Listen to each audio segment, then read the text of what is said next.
Welcome to Grace River Church Online at Home. We're so glad that you've chosen to join us here today. My prayer is that you're able to take a next step in your spiritual walk with God. Yeah, and if this is your first time, we want to encourage you to text the word first to the number on the screen, just so we can say thanks for stopping by. Yeah, let's dive into worship here today. I'm excited for this. This is going to be great. Let's dive in. Hey, what's up? My name is Chris. Welcome to Church Online here at Grace River. I just want to say thank you so much for checking out our church. I want to invite you to one of our three normal service times, 8:30, 9:45, and 11 o'clock every single Sunday morning right here at Grace River Church. No matter who you are, where you've been, or what you've done, you belong, you matter, and I can't wait to meet you in person sometime here at Grace River Church. And so we're going to jump into a brand new sermon series called Imperfect Together. The really good news is that none of us are perfect. And so because of that, there are no perfect relationships, whether that's a relationship with your spouse, with a coworker, with a friend, with a neighbor, with parents, siblings. Like, there is not a perfect relationship out there. And today I want to cover how to have crucial conversations in relationships, because we all have difficult conversations that come our way. Our problem is that we aren't very good at crucial conversations. We're just not. We struggle with them. We have difficulty with them. Most of us just, if we're honest, love talking about surface level stuff. We're pros at it. So we can talk about the Cardinals. We can talk about the weather. We can talk about what we went shopping for this week. We can talk about our kids and the different things that they have going on in their lives. But our struggle is to be able to talk to people about crucial conversations, how to do that. That's what we're going to be exploring today. I told you earlier, there are no perfect people. And so because of that, we have imperfect spouses, imperfect parents, imperfect kids, imperfect siblings, imperfect friends, imperfect coworkers, and imperfect neighbors, right? All of us are imperfect. And if you think that you're perfect, I want you to know something. You are the one that is causing everybody problems, just so you know. And so you may be thinking, man, so-and-so really needs to hear this talk. I'm going to send it to them. What I want to remind you is that we all need this talk. We're all imperfect. We're all broken. We all need Jesus. And we say this all the time at Grace River. There are no perfect people allowed. And that's the good news, is that there isn't a perfect church out there. If you're church shopping and checking out churches and you're looking for the perfect church, you're not going to find one, because every single church is broken and imperfect, because we're all broken people. And so crucial conversations, how we kind of define crucial conversations, are discussions where the stakes are high, opinions vary, and emotions run very strong. And so that's what a crucial conversation is. Let's talk about some examples of what a crucial conversation may be. Maybe you're asking a friend to pay back money that you loan them, right? That's an awkward, crucial conversation. They need to pay you back, but it's just really awkward. Maybe your boss is asking for feedback about something, or you know that you need to give them feedback, and you know it's going to be awkward and full of some tension. Maybe you've got some custody issues with your ex, and you're fighting over time with kids. You're fighting over money stuff, right? Those are crucial conversations. Maybe you got a rebellious teenager living at home, and man, let's just face it, that's difficult to have those conversations. But you know this; it's crucial and critical that you have them, that you not ignore. Maybe it's talking to your neighbor about their dog that barks or poops in your yard or whatever, right? That's a crucial conversation that you need to have. Maybe you need to fire an employee. Maybe that's a crucial conversation that you're like, man, how in the world am I going to do this? Maybe you got to have a hard conversation with your spouse about something that you see in their lives that you're just like, oh man, this is really tough. Or maybe you got to talk to your parents about the way they try to parent and treat your own kids, right? Like, these are all really difficult, crucial conversations. And throughout this series, Imperfect People, we're going to be pointing back to this passage of Scripture in the book of Colossians. It's in the New Testament, written by the Apostle Paul. And Colossians helps us to understand a little bit about how to treat each other through crucial, difficult conversations, through imperfect relationships. So let's pick this passage up here in Colossians chapter 3. We're going to start in verse 12. It says this: "Since God chose you to be the holy people that He loves." And isn't that awesome? God chose me. God chose you to be holy people that He loves. Paul goes on to say that we got to clothe ourselves with tender-hearted mercy, kindness, humility, gentleness, and patience. And so clothing myself with something means there is intentionality to it. I picked this shirt out today. It's a green shirt. I like it. It fits well, does something for my eyes. Thanks for the compliment. That's awesome, right? So I like this shirt. You're hopefully wearing clothes right now, which I'm really hoping you are, right? And so you clothe yourself with some intentionality. When we are clothing ourselves with character traits there has to be intentionality to it, right? If I'm not being intentional with what I'm putting into my mind, what I'm focusing on, then what's really difficult is usually it's really selfish, right? So again, just to review, Paul says to be tenderhearted with mercy, to be kind, to be clothed in humility and gentleness and patience. And then he goes on to say in verse 13, make allowance for each other's faults. He's saying this, it's okay when people around you aren't okay. It's okay when people around you are imperfect. And so make an allowance. I think the biggest problem with so many of our relationships is this problem, is that we have very unrealistic expectations of everybody else except for ourselves. So we expect everyone to be perfect towards us whenever we aren't making an allowance for their imperfections. And so Paul says, make an allowance for each other's faults and forgive anyone who offends you.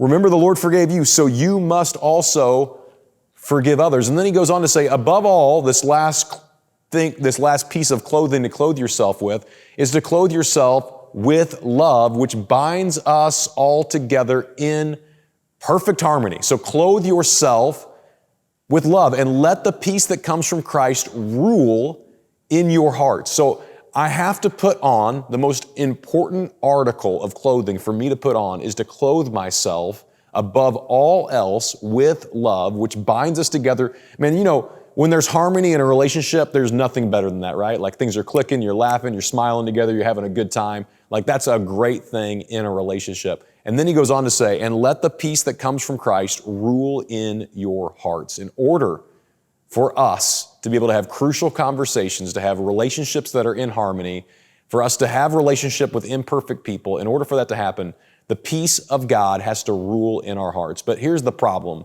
The only cure and the only way to really get there, it will start with chaos. And none of us like chaos in our relationships.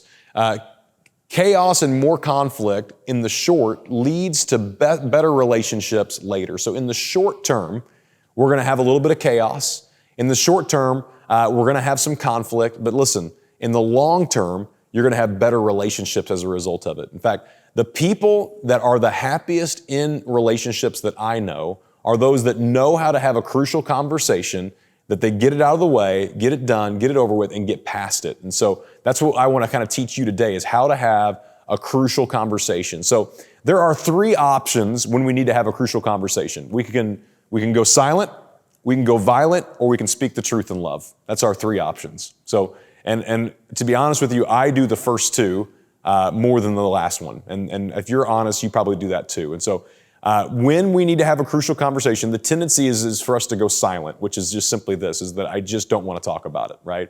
And so we just choose to go radio silent on the problem, on the issue, and we go, man, I'm just not going to talk about this right now. Or we go the opposite and we just simply go violent. And so people don't want to bring up difficult things around us because they don't know what they're going to get as a result of it. Oh, is she going to blow up? Oh, is he going to blow up, right? So we either go silent or we go violent. And the thing that God wants us to do is God wants us to speak the truth to each other in love. Let's look at this in Ephesians chapter 4, verse 15. It says, instead, we will speak the truth in love, growing in every way more and more like Christ. Speak the truth in love. So in order for me to have crucial conversations, I got to make a decision to go, man, I don't want to go silent.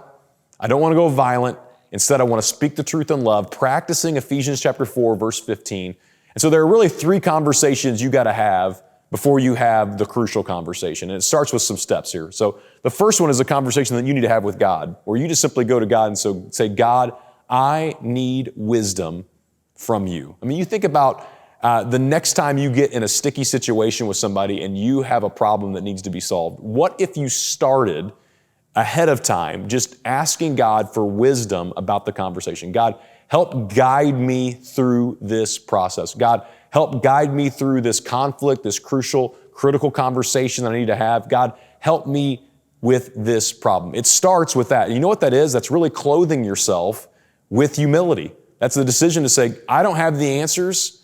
I don't have to be right. I don't have to win, but God, I need wisdom from you. And that's a great starting point for us is to say, God, I'm going to have a conversation with you first. Before I have a conversation with somebody else, I'm talking to you first. The second thing is you got to have a conversation with yourself. And so there's a little bit of self-counsel that you can do to go, okay, is my motive to help this person or to hurt this person? Am I coming into this conversation to help solve a problem, or am I coming into the situation to hurt the person? And the hope here is that you would clothe yourself with love and with grace, with truth and with grace, with truth and mercy, that you would make this decision to do this. And so, the third thing you got to do is you ultimately have to have the conversation with the other person.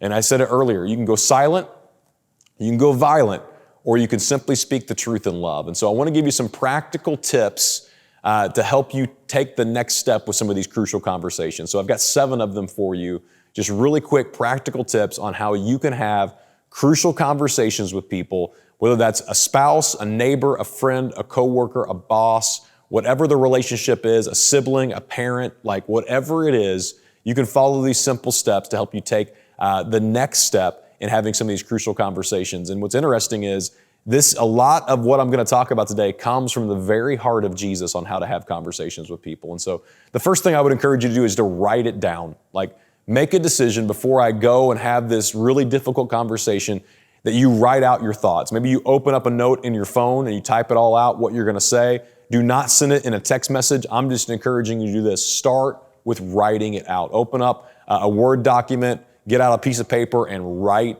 it down. Like, take enough time, because what happens is our emotions run hot typically. And if we just say what we're feeling in the moment, it often isn't communicated well. I'm speaking from my own experience in this situation, but write it down. Start there. The second thing is let another person review it. After you write it down, send it to a trusted friend. Show it to a trusted friend. And I'm not saying gossip. That's not what I'm saying. But what I am saying is, and don't send it to a friend that's an idiot. Like, we all have dumb friends that we can send stuff to, and they're going to want you to like throw in some cuss words and some more angry, hateful speech. That's not what I would encourage you to do. Instead, find a godly friend, find someone that's full of wisdom in your life and say, hey, this is the conflict I'm having, and this is going to be how I react to it, or what I speak into this. This is going to be how I speak the truth in love with grace. And so let another person look it over and review it. The third thing is make honest judgments without being judgmental. Now, this is a really difficult line to toe, but I want to speak into this just for a second. Make honest judgments. Like, it's important to call something what it is without being judgmental. When I'm judgmental, what I'm doing is I'm completely judging somebody's entire life and character, and I'm acting like I have got it all together. That's what judgmental is. But when I judge a situation, what I'm doing is I'm walking into it going, okay, listen, I'm not here to solve all the problems in your life. This is the one thing, though, that I want to speak into for a quick second, right? And so you can judge without being judgmental, and I think that's really important because you're judging a crucial conversation, a critical situation that you're walking through, and the whole reason why you're having the conversation is because it affects you. And so you can make judgments on something without being completely judgmental, right? And so it's really important, especially as a Christian, for you not to be judgmental. Like, that is not going to help solve the problem at all right? And so a big thing about making judgments is you're honing in not on the person, but instead you're honing in on the problem. So hone in and make judgments on the problem, not necessarily the person. The fourth thing is determine if they're swine. Jesus makes this statement, not to cast our pearls among swine. And when he makes that statement, what he's saying is, don't waste your time with people that don't want to change. In some scenarios, in some crucial, critical conversations, you've had the conversation before, you've talked to them about this problem over and over and over again, and the encouragement that Jesus gives us is don't cast your pearls among swine, which is don't take what's valuable to you, which in this case may be your time, in this case it may be your energy, in this case it may be your thoughts, and then cast it among swine. Because let's just face it, there are some narcissistic people that are out there that are unwilling to change. And so what we're doing is we're just enabling and wasting time. And Henry Cloud writes a great book on this, When to Walk Away. And I think it's an important pickup for you to grab. It's a great book for you to pick up and grab and read through. If you're in a really difficult relationship with somebody and you're wondering, man, how long do I enable this? That's a great book for you to pick up and take some next steps and go, man, what do I do next if the person just is unwilling to change. And so if they're willing to change, though, that leads us to the fifth step, which is this: affirm the relationship with truth. We are either one of two kinds of people. We're either a truth person or a grace person. And it's great when we can be a healthy blend of both, but usually you lean on one side or the other. In fact, if you're watching today, just kind of type in the notes that you're a truth person or a grace person. What I mean by that is this: truth people, they see things very black and white. This is what the truth is. And man, you're not afraid to hit people with the truth in a conversation. If you're a grace person, you're a little more of a lover kind of a person. You're more of a feeler, and like you allow a lot of grace in people's lives. And it's just one of those things where you can sometimes be walked all over as a result of it. Kind of put in the comments there if you're a truth or a grace person. I lean more towards grace, and I have moments where I'm a little more bold with the truth. But what Jesus would tell us to do is to affirm the relationship with truth, to be truthful in the relationship, to be able to speak into what's really bothering you, what's really going on, and to get really focused in on what the actual problem is. So affirm the relationship. Let them know what they mean to you. Let them know the value that they have in your life when you're having a crucial conversation. Sometimes we want to skip right to the problem, but the conversation, the temperature of the conversation really changes when you affirm what they mean to you with truth, the combination of truth and love especially. And so, for example, let's say you got to have a crucial conversation with your boss. And so you've got a hard conversation to have with them. It's important that you start the conversation with affirming who they are. Hey, I want to say, thanks for being my boss. I view you not only as a boss, but as a friend. I view you as a boss and somebody that I have high value for. And then you tell them the truth. It starts, though, with affirming the relationship. Maybe you've got to correct your kids, right? And so you start with, hey, I'm your mom, I'm your dad, I love you, and I only want what's best for you. And then you start the conversation there, affirming the relationship with truth. And so that leads us to the sixth thing, is make sure it's the right place and the right time. And so you want to make sure that you're not jumping into this crucial conversation and you only have 5 minutes to have the talk. You want to make sure that you're jumping into this crucial conversation and the other person isn't already in a really bad mood, right? So if your spouse is an accountant, the best time to talk to them probably isn't the month of April, right? Or if your kids are stressed out about a test they have to take or some sporting activity that they're stressed out about, probably not the best time to talk to them about something that you see in their lives on the way to school that day, right? Making sure, and this is actually, honestly, one of the biggest problems for me, is that whenever something enters into my heart and in my head, I just want to get it out, and I want to talk about it. And that's why it's really important to start the conversation with God, secondly, to have it with yourself, and then to have the conversation with the actual person, to slow down a little bit, tap the brakes and go, I don't have to have this conversation right now. And then the seventh thing is that you make a decision to say, choose my words carefully, that I wouldn't just jump in, but that I would make a decision to choose my words carefully. Don't use words like this. Don't say you always fill in the blank. Don't say you never and then fill in the blank, or you're just like your mother, or just like your father, or just like fill in the blank. And so it's really important that you not use words of mass destruction as well. Like if you're in a marriage relationship, that you don't use the D word should be completely out of your vocabulary, right? Don't use cuss words and words that would demean the person, because once you use words like that, you can't get them back.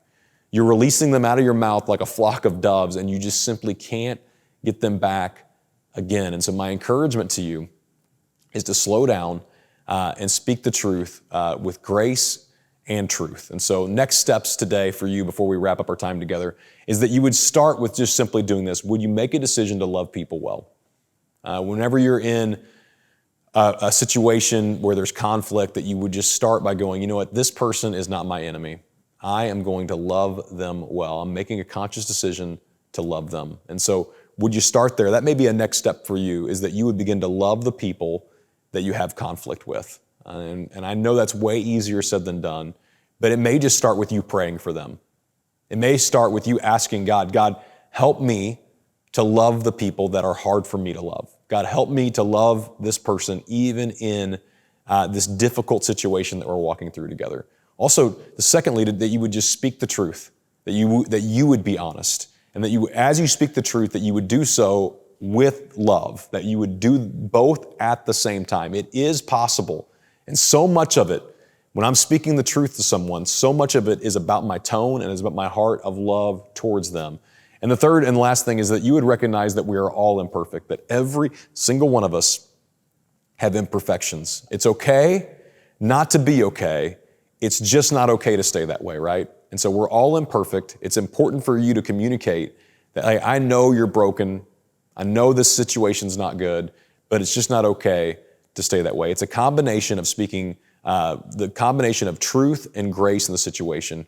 And really, I wrap this up today with the story of the woman who was caught in the act of adultery. In John's gospel, there was a woman who was caught in the very act of adultery, and the religious leaders brought her to the feet of Jesus. And Jesus, his first words to this woman were, "I don't condemn you." And I think it's super interesting because the religious leaders were trying to catch Jesus in a trap to condemn her. And what I need you to know and understand today is that our goal isn't to condemn people. Our goal is to help people change, though, to call out what is truth in their lives and go, hey, this is really important that you know what the truth is. And Jesus does that. He lets her know that what she does isn't right, but he frees her up, doesn't condemn her, doesn't judge her. But he also tells her this at the end of the conversation. He says, hey, I'm not here to condemn you, but he also says, but go and sin no more. Go and live a changed life. And so recognize this today.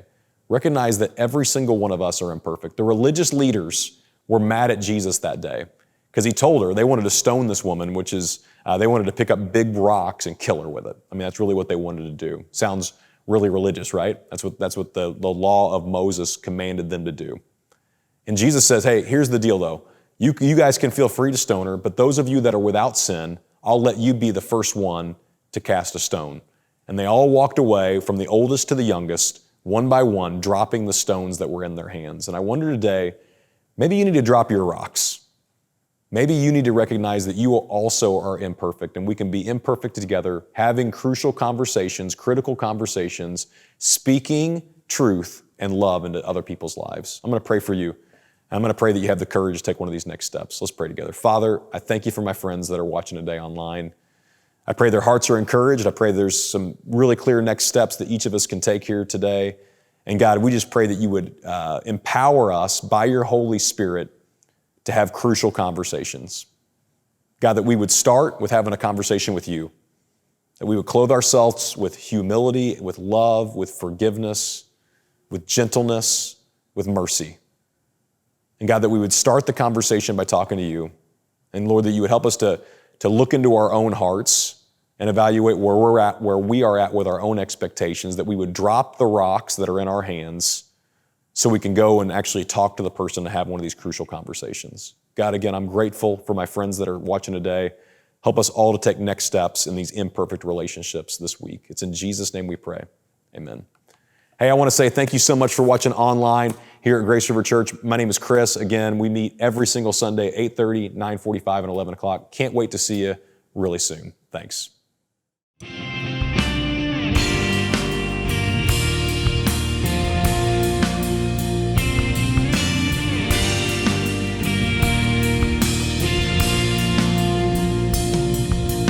weapon may be formed, but it won't prosper. When the darkness falls, it won't prevail. 'Cause the God I serve knows only how to triumph. Oh, my God will never fail. Oh, my God will never fail. I'm gonna see a victory. I'm gonna see a victory. For the battle belongs to you, Lord. I'm gonna see a victory. I'm gonna see a victory. For the battle belongs to you, Lord. Yeah.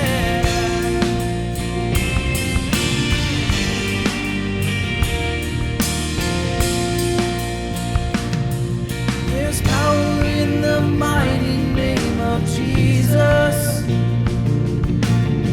every war he wages, he will win. Oh, I'm not backing down from any giant. 'Cause I know how this story ends.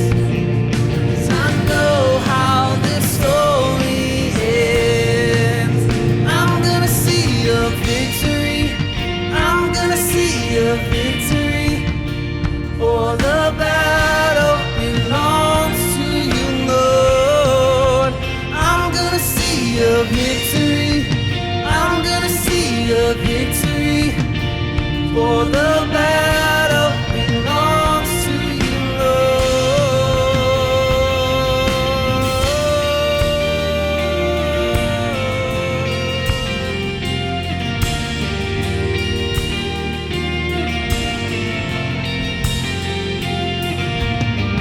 You take what the enemy meant for evil and you turn it for good. You turn it for good. You take what the enemy meant for evil and you turn it for good. You turn it for good. You take what the enemy meant for evil and you turn it for good. You turn it for good. You take what the enemy meant for evil and you turn it for good. You turn it for good. You take what the enemy meant for evil and you turn it for good. You turn it for good. You take what the enemy meant for evil and you turn it for good. You turn it for good. I'm gonna see a victory. I'm gonna see a victory. For the battle belongs to you, Lord. I'm gonna see a victory. I'm gonna see a victory. For the battle belongs to you, Lord. You take what the enemy meant for evil and you turn it for good. You turn it for good. You take what the enemy meant for evil and you turn it for good. You turn it for good.